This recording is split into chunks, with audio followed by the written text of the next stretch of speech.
जो and welcome to my channel Urban Life hacks.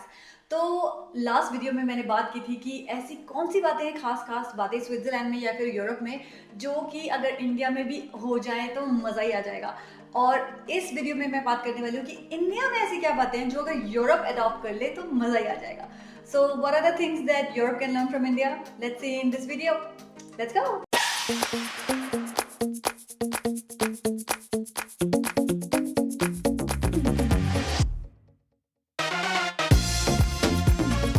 ये video specially इसलिए भी बनाना पड़ा कि कहीं आपको ये ना लग जाए कि बाहर आके और विदेश में आके मेरे अंदर का देसी पना खत्म हो गया है या फिर इंडिया से जो प्यार है वो खत्म हो गया है। ऐसा कुछ भी नहीं है। स्पेशली मैंने सूट पहना है और बिंदी लगाई है आपको कन्विंस करने के लिए और मेरी बातों से भी आप कन्विंस हो ही जाओगे। तो कभी तो किस्मत से और कभी अपॉर्चुनिटी से हम लोग बाहर आ जाते हैं, विदेश में आ जाते हैं और यहाँ पे सेटल हो जाते हैं।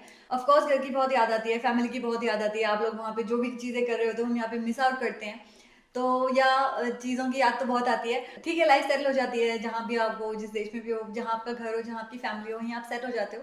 और मैं भी हो गई हूँ। और कुछ कुछ बातें ऐसी हैं इंडिया की जो एक्चुअली मोर एडमायरेबल बन जाती हैं जब आप इंडिया से बाहर चले जाते हो, जब आप दूर से देखते हो कि वो चीज़ें क्या हैं और उनकी इम्पोर्टेंस क्या है। तो आज मैं उन्हीं चीज़ों के बारे में बात करने वाली हूँ जो कि बाहर आके मैंने देखी इंडिया में और मुझे लगा वाह, ये मेरे देश की चीजें हैं। तो हम हर जगह पढ़ते हैं, बुक्स में, और टीचर्स हमें बोलते रहते हैं, और कई एसेज होते हैं, आर्टिकल्स होते हैं। हर जगह बहुत बहुत जगह हमने ये पढ़ा हुआ है कि unity in diversity, unity in diversity बोलते रहते हैं हम सब। जब भी इंडिया की बात होती है उसी सांस में एक यूनिटी इन डाइवर्सिटी भी बंदा बोल देता है। लेकिन क्या हम रियलिटी में समझते हैं कि यूनिटी इन डाइवर्सिटी ये है क्या? मतलब आप कंपेयर करो यहाँ की डाइवर्सिटी में। अगर मैं तो स्विट्जरलैंड में रहती हूँ, बहुत ही छोटी सी कंट्री है, तो ऑफकोर्स थोड़े से 100 किलोमीटर्स भी चले गए तो देश बदल जाता है। लेकिन जब देश बदलता है तो क्या बदलता है? यहाँ पे लोग प्रीटी मच सेम दिखते हैं और सेम टाइप के कपड़े पहनते हैं और प्रीटी मच सेम खाना खाते हैं। सिर्फ लैंग्वेज जो है वो बदल जाती है और थोड़ा कल्चर तो बदलता है। लेकिन इंडिया में आप कुछ दूर चले जाओ और स्टेट बदल जाएगा। स्टेट बदल जाएगा मतलब आपका ड्रेसिंग बदल गया, लैंग्वेज बदल गया, आपका खाना पीना बदल गया, कल्चर बदल गया, सब कुछ बदल गया। और फिर भी एक चीज नहीं बदली और वो है देश। देश आपका वही रहा। अब आप देखो, राजस्थान देख लो, गुजरात देख लो, मध्य प्रदेश देख लो, आंध्र प्रदेश देख लो, नीचे आप चेन्नई चले जाओ, दिल्ली चले जाओ, जम्मू कश्मीर चले जाओ। हर जगह का खाना, dressing, language, the music way here, सब कुछ डिफरेंट है। लेकिन फिर भी यूनिटी है। ये एक बहुत बड़ी चीज़ है यार कि इतनी चीज़ों में देश नहीं बदला हुआ, हम सब फिर भी एक हैं। और इतनी ज़्यादा डाइवर्सिटी होने के बाद भी हम सब इकट्ठे हैं। ये यूनिटी इन डाइवर्सिटी का जो रियल मतलब है वो मुझे यहाँ पे आके पता चला। यहाँ पे यूरोपियन यूनियन नहीं समझ नहीं पा रही है, यूरो हिलता रहता है और ऊपर से ब्रेक्सिट भी हो चुका है। तो आप देख रहे हो कि क्या मतलब यूनिटी इतनी खास नहीं है। और जबकि इंडिया में एक सेंट्रल गवर्नमेंट है जिसने कि पूरे देश को एक साथ रखा हुआ है। एक्चुअली ऑनेस्टली मुझे तो कभी कभी ये लगता है कि इंडिया का नाम actually United states of India होना चाहिए था।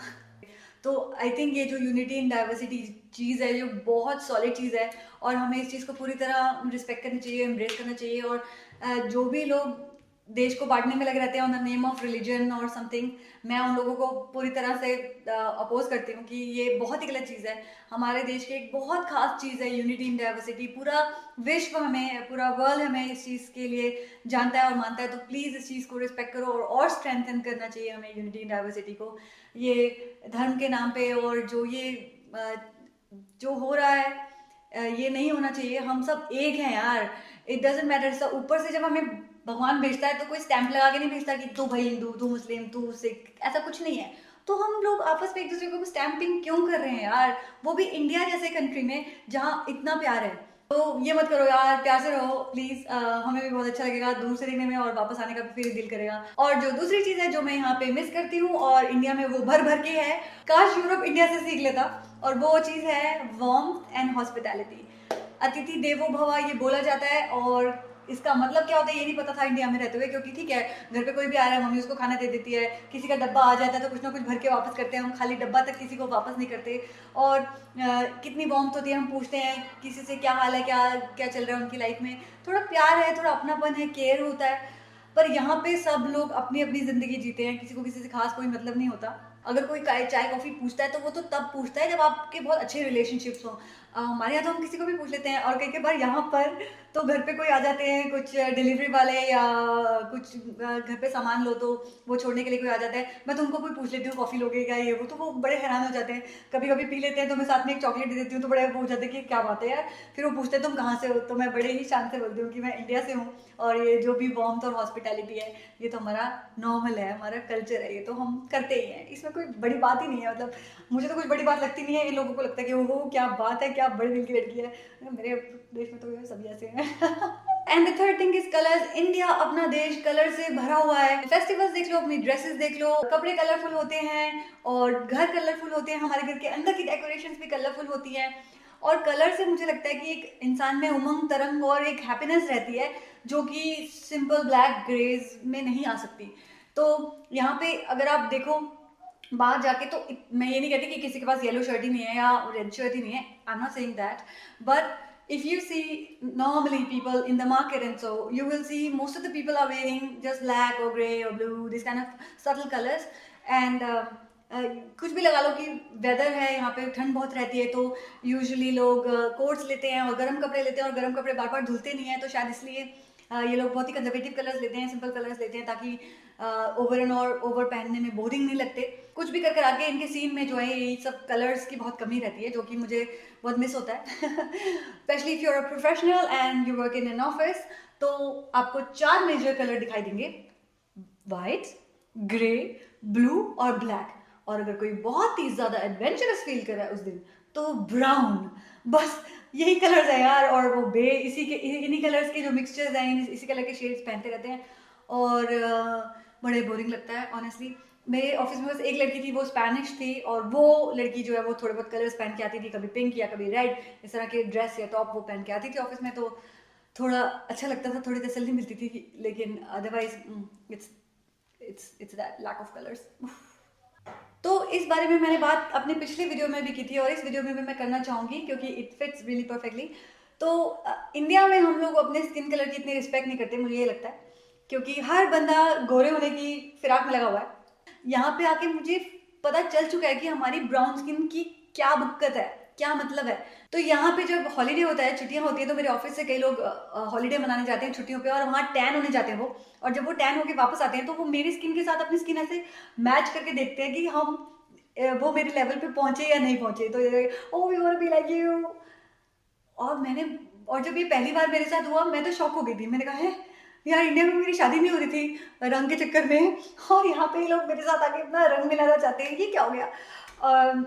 मैं सीरियसली शॉक हो गई थी, और तब मुझे पता चला कि कितना ब्यूटीफुल हमारा कलर है। और फिर मैंने इन लोगों से पूछा, भैया ये क्या मतलब, हमारे रंग क्या ऐसा क्या है, हम तो मतलब रंग को लेके काफी कॉन्शियस रहते हैं, और ये क्या हो रहा है। And slowly I came to terms with it, and slowly मुझे समझ में आया कि यार हमारी इंडियन स्किन इतनी अच्छी है, इतनी अच्छी है। ब्राउन स्किन की कुछ कहने की बात नहीं, ब्राउन स्किन पे बहुत बहुत सारे कलर्स अच्छे लगते हैं, जचते हैं, कलर्स बहुत खिल के आते हैं, और बीमारियां कम होती हैं ब्राउन स्किन में। जो बहुत ज्यादा लाइट स्किन होती है उस पर फ्रेकल्स और स्किन कैंसर और बहुत चीज़ों के खतरे होते हैं, जो कि ब्राउन स्किन इज इक्विप, उनको ब्राउन स्किन को इतनी जल्दी कोई इस तरह की बीमारियां नहीं होती। तो इंडिया से बाहर रहते हुए मुझे पता चला कि हमारी स्किन कलर कितनी बढ़िया है, और इसकी जो एडमिरेशन है वो मेरे लिए यहाँ पे आके और भी बढ़ गई। So brown is beautiful, all the girls who are running after fairness creams, मत करो ऐसा, क्योंकि तुम बहुत ब्यूटीफुल हो। मेरे साथ एक्चुअली खुद ऐसा हुआ है, मैं भी बहुत भागती थी फेयरनेस क्रीम्स एंड ऑल के पीछे, क्योंकि पंजाबी लड़कियां बहुत ही गोरी चिट्टी होती हैं, और मैं ब्राउन हूँ, उस वजह से मुझे बहुत सारे रिजेक्शंस भी मिलते थे, और ताने भी पड़ जाते थे, और कभी कभी लोग बिना सोचे बोल देते हैं किसी की भी पर्सनल अपीयरेंस को लेके, तो वो सब होता था। लेकिन या I always build up on my qualities instead of my looks. But हाँ, गिल्टी एज चार्ट मैं भी बहुत करती थी, एंड वो है क्योंकि सोसाइटी से बहुत प्रेशर आता था। लेकिन अब वो प्रेशर मैंने हटा दिया है, मैं अपने कलर में बहुत खुश हूँ, अपना मेकअप लगाती हूँ, अच्छे कपड़े पहनती हूँ और मस्त रहती हूँ। And the fifth thing that I started to love about India after coming abroad is Indian food. Oh my god, आप नॉर्थ से साउथ चले जाओ और खाना ही खाना, वैरायटी ही वैरायटी, इतनी सारी वैरायटी मिलती है खाने के लिए, इतनी सारी चीजें मिलती है इंडिया में खाने के लिए कि ओ माय गॉड। और यहाँ पे कई बारी अगर आप वेजिटेरियन हो तो यहाँ पे काफी चैलेंजिंग हो जाता है, क्योंकि थोड़ी सी 4-5 चीज़ों के बाद अचानक से मेन्यू खत्म हो जाता है। हाँ, कुछ-कुछ रेस्टोरेंट हैं वो बिल्कुल वेजिटेरियन है, चलो वो एक अलग टॉपिक है, लेकिन अगर नॉर्मली आप वेजिटेरियन होना चाहो तो यहाँ पे चॉइसेस बहुत कम होती हैं, मीट वाली चॉइसेस बहुत ज़्यादा होती हैं। और लेकिन इंडिया में अगर आप वेजिटेरियन होना चाहो तो इतना आसान है, पूरी कंट्री में इतनी सारी चीज़ें मिलती हैं। और सिर्फ वेजिटेरियन नहीं, नॉन वेजिटेरियन रेसिपीज़ भी अपनी, मुगलई फूड ये वो, बहुत टेस्टी टेस्टी खाना मिलता है। पूरा इंडिया के फूड के मैप्स बने हुए हैं। अरे मेन डिश क्या, यहाँ तो इंडियन स्ट्रीट फूड के भी मैप बने हुए हैं। तो आप देखो कितना खाना हमारे यहाँ मिलता है, क्या वैरायटी मिलती है। पूरे वर्ल्ड में मुझे नहीं लगता कि कहीं भी इतनी वैरायटी मिलती हो और इतना बढ़िया बढ़िया खाना मिलता हो जितना इंडिया में मिलता है। आपको पता है मैंने लास्ट टाइम तंदूरी रोटी कब खाई थी? शायद पिछले साल खाई होगी। ये हाल है यहाँ पे। तो आप बहुत लकी हो कि आप इंडिया में रह रहे हो और so much variety of food है खाने के लिए। तो यार ये कुछ चीज़ें हैं इंडिया के बारे में जो बाहर आके मुझे पता चली है उनकी इंपॉर्टेंस, और बाहर आके मैं उनको और भी ज़्यादा एडमायर करने लगी। So this is it for today. अगर आपको मेरी बातें अच्छी लगती हैं, आप मेरे साथ जुड़े रहना चाहोगे तो प्लीज़ मेरे चैनल को सब्सक्राइब कर लो। अगर आप बेल आइकन पे हिट करोगे तो जब भी मैं कुछ कंटेंट बनाऊंगी आपको अपने आप एक नोटिफिकेशन आ जाएगा कि जो ने कुछ डाला है। So thank you for watching this video. चाओ टिल नेक्स्ट टाइम।